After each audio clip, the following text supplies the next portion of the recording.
So we do want to get back out to our Amanda Starrantino joining us in Pasadena. You know, you were mentioning before you saw a home with Christmas decorations that were up. I mentioned earlier that Hastings Ranch is known for its holidays. People go there to see. We see the flames right behind you. We hear the wind still. We see the embers. What is it like for you now? It is so sad, Kalina. It's heartbreaking to see all of this. You can see this home burning behind us here. I'm on Denair, right between Rexford and Valley View. And it's just house after house, and then the next house will be completely fine. I mean, you can see those flames burning right there of this home. We've been watching it for the last hour. I just met someone who was walking down the street. What's your name? Kathy. Kathy. Is your home okay? Yeah, my home is fine so far. What are you thinking right now, seeing all this in your neighborhood? My heart just breaks for all my neighbors who have lost their homes, and Mark, I hope their insurance companies pull through and that they can move forward and rebuild. And I think there's a strong sense of community and family in Upper Hastings Ranch, and I think we all support each other. And why did you stay and not leave? Well, actually, I did leave, but then I came back. Okay. You wanted to see what's going on. There's no way I can just sit around and do nothing. I mean, I came back and I watered my house, and as I was watering it, some of my bushes started to burn, and so I put it out. And then my neighbor's bushes burned, and I put that out. So just trying to save what you can. Absolutely. I just can't sit around and do nothing. Some of your neighbors' homes burned down. What's going on in your head with that? My heart goes out to them, and I hope that they'll be able to recover and rebuild, and I hope they haven't lost anything precious. Well, Kathy, I'm glad you are safe. We're going to move down a little bit, down a ways. We'll walk this way. You can just see it's just home after home. I want to be careful about some cabling right here, Victor. What is this? A Christmas decor? I mean, Christmas lights are still up here, Kalina and Christine. I'm going to hold this up for you, Victor. We're seeing a lot of fire trucks out here. We're about 1,000 acres burned. If you look to our right, because we are right next to the ridge and the mountains right here, you can see where the majority of that fire is burning. That's where we're seeing that acreage. But these embers, they come off and they hit these homes that are right up against these hillsides, and they just go down. And, you know, when the sun comes up this morning, it's going to be really tough. More than 50,000 people are under evacuation orders in this area. Another about 40 to 50,000 are under evacuation warnings. I want to move down this way. We're walking towards Rexford now. It's desolate here. It's very quiet. There's not a lot of people here. People were asked to evacuate, but a lot of tough conversations are being had, you guys. I told you I had family and friends in this area, and I personally just had to make a really, really tough phone call to a really, really dear friend. And it was probably the worst thing I've had to do in a really long time.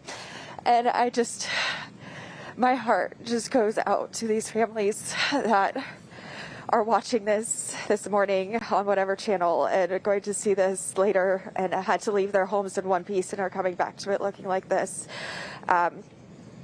The home you're looking at right now, I mean, I have my own memories here, and I don't know how to put it into words of just how hard it is to look at this.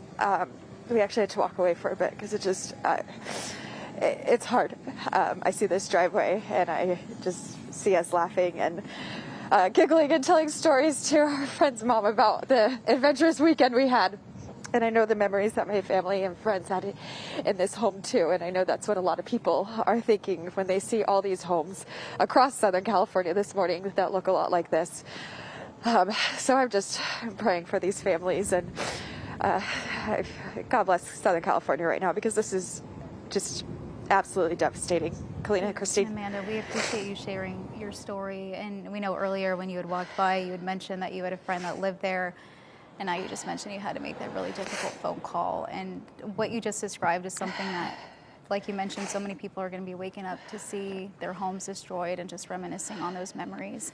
Amanda, thank you so much for your reporting. Really appreciate it. Yeah. Yeah, and I do want to tell you guys, these firefighters out here, they are moving. They are trying so hard right now. We're constantly seeing them going, but it's just, there's so much happening at once here. It's just home after home that I don't know how they can protect all of them. We're seeing some more crews come in right now, which is great because I haven't seen a few on this stretch for a bit. But I was telling you earlier, the big issue for those just joining us is the water pressure, just because there's only so many fire hydrants. There's only so much water that they're all trying to pull from the same water sources, and there's just not enough. And so these firefighters are having to wait to fill up their own trucks, and then they're actually fighting these fires with their trucks instead of using the fire hydrants. People are using their water sprinklers. We have a lot of water breaks in this area, and it's just causing a lot of problems. But what I will say, which is some good news right now, the wind has been gone for, I would say, Victor, would you say the last half hour? I think maybe 45 minutes. It's been really, really calm. So I'm hoping that helps with some of these embers that are flying onto some other homes right now, because that should really help. Because when we first got here, man, it was really bad. It was really, really rough. I don't know how they were even fighting the fire because the water was just blowing all over the place. It's going to make a big difference when we can have the aircraft back up and dropping water for our hillsides. If you look, can you look over there? You can see some of those the fire burning there. Also, our drive over here from the Santa Clarita Valley into Pasadena, we were on the 210. It is so windy out there. I beg everyone on the roads to just take it easy or stay off the roads, especially when the wind comes up. In our truck, it was very, very dangerous, a very tough drive, especially a lot of big rigs out too that have pulled over, which is really good to see. So if people are going to head out in this wind, just be very, very, very cautious, because this is serious. It's not just a regular windstorm. This is very intense. Not at all. And we always mention that with high-profile vehicles, just to be careful, because they could topple over, start their own fire. Amanda, I do want to mention we were monitoring the Eaton Fire at 1,000 acres.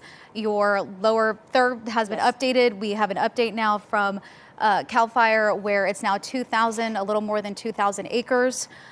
So it has grown significantly, and that is the latest information that we have. It's still 0% contained, but it has grown to 2,227 acres. And Amanda, as you see all those new fire trucks coming in and moving into place in that area, are you seeing engines that are coming from outside the Southern California area? Are you seeing more resources coming in? I've been trying to read the sides of the fire trucks. To be honest, Christine, I can't. It's hard to see right now. Yeah. So I will take a look at it. We're seeing a lot of, city and county, but I will take a look around and see what other crews have come out here to help us, which we appreciate so very much. I know that call went out last night to any firefighters to come help, which just shows the seriousness of this matter here and just how much help we need because of how bad it's gotten. But yeah, I'll take a look around. I mean, all I can say is there's a lot of crews out here doing what they can in a very tough spot. I mean, every direction I look right now, I see flames, smoke, and trucks, and that's about it. And that's all you can see. Oh, there we go. There's another truck. But definitely, it's a tricky firefight here. And it's just so many families are impacted to start off 2025. It's a really rough start to the year here. It's overwhelming. And we have video on the screen, Amanda. You're in a box, but on the right-hand side, that's when our photographer, Mike McGregor, was driving through the neighborhood. And it's live, actually. Mike McGregor is driving right now through the neighborhood, and you just see home after home engulfed in flames. You see the thick smoke just blanketing the entire area, the embers going all over the place, the wind gusts here and there, but it's just devastating. I mean, entire communities, sides of the street, absolutely destroyed. And have you seen, Amanda, since you've been there, new homes catching fire, or are the homes we're seeing that have burned behind you, were they already up in flames when you arrived? We've been seeing some come up since we've been here. When I was live with you guys last time, there was one on the corner that just started. I mean, when we had those wind gusts earlier, that's what really caused that problem, because you saw those embers just flying through and they'd hit you. I mean, you felt it. It would sting you. And that's just what's hitting these homes and just destroying these properties all through this neighborhood and throughout the area. So yeah, we did see some. I haven't seen some new ones, I would say, in the last like 45 minutes, just in this area right here in this couple block radius. But we'll continue to walk around, drive around, and see what else we can find. But it's definitely, it's hard to see out here. You can't be out here without a mask, without goggles, and even so, it's tricky to breathe, it's tricky to see. So I really hope that people, if you should not be in this neighborhood right now. Try to relocate, wait for the sun to come up when it's a little safer to see, because there's a lot of properties burning here without firefighters next to it. So you just don't know what's going to happen, and we don't know what's going on. So very dangerous, very devastating, and I'll try to get more information for you guys next time we talk. Amanda, thank you so much for your reporting. We really appreciate it.